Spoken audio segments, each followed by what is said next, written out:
এক ভয়াবহ রাজনৈতিক সংকটের মুখোমুখি আজকের বাংলাদেশ।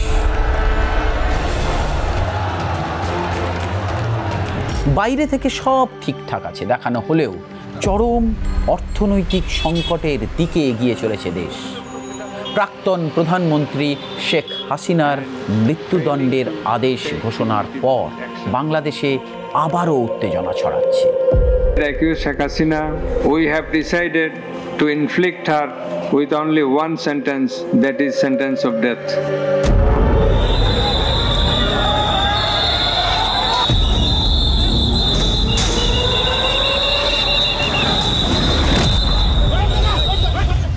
রাস্তায় নেমে এসেছে প্রতিবাদী মিছিল, বিভিন্ন স্থানে সংঘর্ষ, দাঙ্গা আর পুলিশি অভিযান চলছে।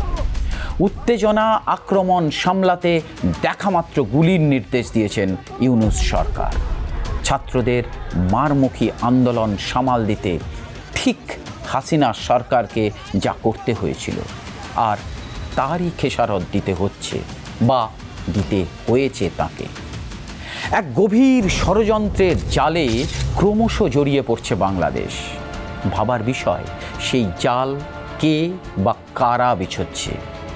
সংবাদ সংস্থার বাক স্বাধীনতায় সরাসরি হস্তক্ষেপ করেছে ইউনূস সরকার।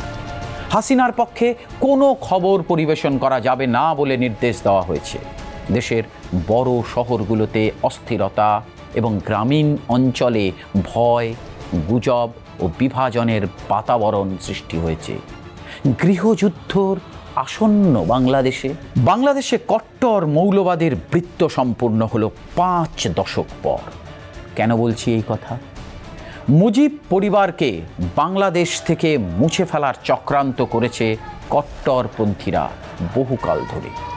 এবার শিখণ্ডী করা হয়েছে বাংলাদেশের একমাত্র বিশ্বে পরিচিত মুখ ডক্টর মোহাম্মদ ইউনূসকে।